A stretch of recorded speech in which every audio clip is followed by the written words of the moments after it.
Tyler could be a little bit on tilt at this point because the fact that Tyler was winning in the first game we were playing on Temple, and it was forced to be a restart because the game was hosted on the incorrect map. So Tyler's really going to have to dig deep. He is going to have to. Game 2 will start here in just a moment. We're going to go to Tyler to find out what the map will be, and he says go Colossus. Wow. Tyler, I do know, was a huge fan of Colossus Ravine and was practicing it a ton in the early days because players were struggling with it, and Tyler always combats that with more and more practice. So definitely using that to his advantage at this tournament, where I'm sure a lot of players have not really experienced this map too much. Yeah, and he you know, might as well play it, go out with a bang on this one, because it's probably going to be dropped eventually from pools, but we'll have to see. Pain.User needs to switch his colors, also set up his random, so we'll get this going, move us both over to referee. So game 1 does go to Pain.User. Tyler now, who was certainly in a decisive lead in that first one, having a very nice bust. Looks like we are ready, going to start this game up and get things started. Game 2 between Pain.User from LG and LiquidTyler from Team Liquid. Feel free to give a cheer for your favorite players as we are going into Game 2. We have LiquidTyler on the verge of getting knocked into the losers bracket, and Pain.User, a real Cinderella story in this tournament, managing to climb his way to the top without being on any of the major teams of Root, EG, or Team Liquid. He is on the very new Lazarus Gaming, and it looks like Pain.User talking about how dark the map is. That's but right. That's okay, because we plugged in a nightlight for him, so he will be comfortable in this series. Impending storm, maybe one of the reasons why Tyler likes that one. And of course, you can see they are cross position in the lower 5 o'clock position. We have got the blue Pain.User playing as the Terran, and up in the 10 o'clock position, we have got LiquidTyler playing as the red Protoss. For the record, Sock and Sen are currently still playing their series from the losers bracket. Right now, it theoretically should just be winners bracket game, but because they had that epic 61-minute game followed by a 22-minute game, they are going into Game 3 right now. Wow, so it wasn't a quick one on Colossus. Indeed, I am wrong sometimes. Oh, I mean, I expected the exact same thing, so that was very, very good. So, okay, here we go back into the action now as we have the gateway going up here for Tyler, and he's going to throw it down there a little bit earlier than he did in the previous game. Barracks going up as well, and a long ways from point A to point B. Yeah, and a lot of players are going to end up scouting a little bit of a longer path just to get by these Zelnaga watchtowers first, because of the fact that they do want to spot any sort of cheese. Tyler, as usual, is throwing down that very, very early gateway, and as a result can get that 15 cybernetics core. He's continuing to chrono boost probes, and there is the assimilator going down as expected. I wanted to ask you about the Banshee play. You know, we see a lot of players, a lot of Terrans go like a pair of Banshees, send one out, harass here, maybe try to harass at a second location. But in that case, we saw a nice mass of Banshees, even though Pain.User knew that there were some observers out on the field. Yeah, I mean, people don't give enough credit to the Banshee for just being a damage-dealing unit. They do such an insane amount of damage, and as long as there's something else to be taking the hits, they are fantastic additions to any force. So if your opponent's going Colossi, Immortal Zealot, with a couple of Stalkers, those Banshees are going to rip through all those shorter-range units at the front. Also, we had the Raven out for Pain.User as well. I believe he intended to get a point defense drone down, but it was actually killed so quickly, instantly targeted by Tyler. It's just smart, but great army composition Pain.User had. Those Banshees just ripped through some things. We got Warp Gate underway, being researched right now, and of course that first Stalker coming out as well. Pain.User getting a surprisingly late second barracks. Ordinarily, you just cut one of these depots to get that barracks up earlier, so this could be a big danger if Tyler does proceed to do gateway pressure at the start of the game. And as we can see, chrono boosting just his gateway, loves getting out a good number of Stalkers, 2 or 3 at the start of the game, and a very fast warp gate as well. You know, one of the things, Day, you also talk about is consistency in like the builds that you're going to be doing, refining one thing, not necessarily coming up with a ridiculous amount of variations. When you reach that high-level play, that's, of course, when things change up. But so far, we've seen Pain.User come out of the gate in all of these games with pretty much the exact same build. And he is doing a very, very nice rally up here to spot at all the Xel'Naga watchtowers. Sees pretty much nothing, and he is very comfortable with that. Another warp gate going down for Tyler. This is the Tyler we saw earlier who was doing big warp gate plays instead of that robo. And in the meantime, it looks like Pain.User just going for a big one-base barracks play, wants to end this game badly. And we got more stalkers for Tyler coming out. We've got a couple zealots also being put out on the field. And pretty soon we are going to have another tech lab being added. He's just getting his add-ons for all of these barracks. And just as you said, going to start rallying a ton of units here into the bunker and then outside and just get ready for a nice push. We've also got that Reaper finally making its way over to Tyler's base, but he will just sit in here, make his way in, get some vision on what's going on, and we'll get some nice intel. And it looks like only able to get one shot off, but let's see what this Reaper saw. Looks like it saw 2 warp gates, didn't see the 3. That's the power of spreading out units.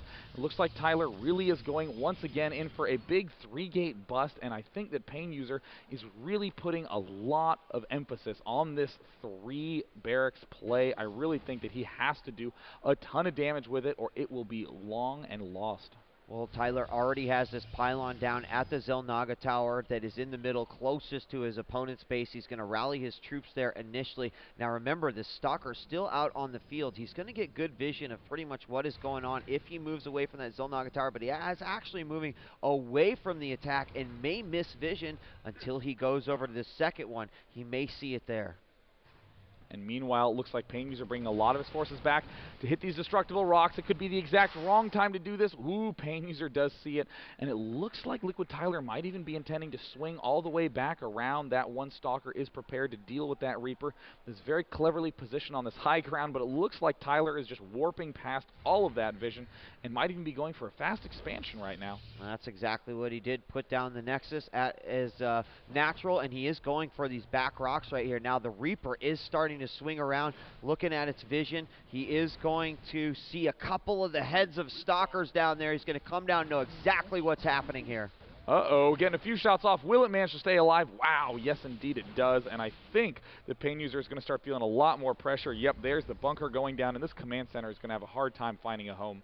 Yeah, he's also got a probe over here at the natural of Pain.User to make sure that if it does go down, he's going to be well aware of it, possibly block it if the army is out of position. But these rocks are going to quickly go down, and he will have some vision up here. So I'm wondering if he's going to just park his army right here. As you mentioned, the bunker going down as well, but he can attack from a fairly long range there and get those rocks down as well.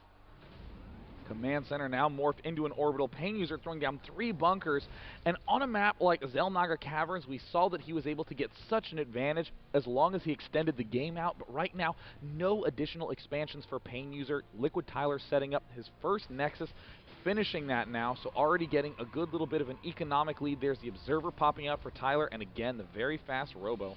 Yeah, now you've made comments before about how you think getting Colossus too early can be detrimental. A map like Colossus Ravine can kind of throw that out of the window, though, right? Absolutely. I mean, there's so many high ground, low ground ledges that the versatility and the maneuverability of the Colossus really becomes a big benefit. The fact that you can walk up and down everywhere, and it looks like this Reaper's starting to take a few shots. It will do a decent amount of damage, but oh, escaping with 2 health. There's an Observer coming out shortly. So this Reaper definitely paying for itself by the amount of scouting it has done, but will get shut down. And Pain.User might even kill off this little pylon here. Yeah, he's trying real hard with this single Marauder that's making his way out. Couple Stalkers coming up. It is down to 105 hit points, and he will take out that Marauder. Still nothing being done there about that back rocks, but finally they are being taken out. He's going to go ahead and expand to that position, but at the same time, he's got this additional area that he has got to protect. Yeah, knocking down those rocks early. A very smart play by Tyler, who's doing a good job moving his units around the map. We do see the Assimilator going down at the expansion. Is he getting the range upgrade yet? No, just favoring getting those Colossi out immediately. Tyler is still aware of the fact that this is a very young expansion for Pain.User and that he hasn't really gotten to take advantage of it. Still just 3 barracks. The 4th one going down right now. A reactor for Pain.User. It looks like he's going into the usual medevac play. All right, we could be seeing some drops in the back. He's also got his army now rallied to the natural expansion, not really wanting to push out here too much. We've got a single Marine out here, and now we've got the Observer going to make his way in and find out what is going on. He did have some minor vision there with that Zealot that stayed so long at the upper expansion there at Pain.User's base, but not going to give him a whole lot of information, anything past that as well. A lot of Marauders here, a few Marines for Pain.User, extended Lance for Tyler, about 30% done, and that will come in big, especially as you said, a lot of cliffs to abuse here on Colossus. And it doesn't look like any of the Ghost's antics. No, there's the Ghost Academy right there. It doesn't look like any of the obnoxiousness of the Banshees or the Thors will be coming for Tyler, as it's going to be very hard for Pain.User to take a third. It looks like some Marauders are trying to swing up, desperate to kill this pylon, but they meet a giant army. They will be able to... No! The one hit point pylon stays alive. A little bit of an embarrassing miss right there, but it looks like Tyler is gearing up to take the gold. Yeah, he's going to have to move his armory here real quickly, too, as we also have another command center going down, as Pain.User had the exact same idea, but here Tyler is going to push up, or will he? Hesitating there shortly. Here we go. Be careful. He needs the range upgrade for the Colossus. It isn't done yet, and it's almost finished. He needs it to begin doing the damage. Those are wasted force fields for now, and there's the range, and already beginning to do serious work on all of those infantry, and that is a very nice little tactical move by Tyler. Yeah, you imagine if that range was just a few seconds earlier, how many more units would have probably fallen to the hands of Tyler. Another Colossi is coming out right now, and here they go. Force fields put out again to funnel those units in, using that range very effectively. Zealots trying oh so hard to move forward. Some more great force fields coming out. He is doing some great infantry roasting. Look at how all those, some of them you can't even see the health bars because they are so short. These Vikings need to do bigger and bigger damage, but he cannot even afford to get medevacs at this point, just continuing to get Vikings. He does in fact invest in some medevacs to do some healing as he is so low on health, and really the whole point of that attack for Tyler was to get this gold up and started. Yeah, now he has, Pain.User had a lot of very hurt units, and he did load up this medevac here. It's got 3 Marauders in it, a couple Marines. Again, they're all very, very low. The gold is going up as well. Now, we also have this command center that just morphed into our orbital command that's likely going to float up there and take the gold as well. However, with these rocks broken too, it's going to be a little bit more difficult for Pain.User to have to defend so many different entrances to his base. And this is a very interesting twist. We see Tyler not really getting that many more robo-bays anymore, instead throwing down a ton of gateways, and there's the +1 ground weapons. He does want those Colossi as strong as possible. Pain.User feeling very defensive, getting the sensor tower, and this map that many people did not like is turning out to be an awesome match. Drop from Pain.User forces things to stop mining, and it looks like that medevac is getting pretty far forward into a vulnerable location. It is, but the army of LiquidTyler cannot get there quick enough. He is going to unload on the top, and he desperately needs that Observer over here to help give him some vision. But don't forget, he can just walk his Colossi up there and take those guys out, no problem, peace, and that medevac will have to run away with no more cargo. Now, interestingly enough, we do see the same transition coming out from Pain.User. He's getting 2 factories, gearing up to get a bunch of Thors. Very unique to him. Never seen another player do that before. There is still that 1 hit point pylon from before. The gold is now up for Tyler, but not too many probes mining there yet. This very large cluster from Tyler is advancing around to the north side of the map. Chrono Boost going down. A Phoenix is out now with the Stargate. He does need those Phoenixes to cover the air, as there's going to be a lot of Vikings and medevacs. And he's going to try to take down those back rocks to make sure nothing happens again. We will have these Vikings go ahead and landing. And again, here come those Colossi. They will quickly try to take off. And oh, the couple are run away very, very low on health.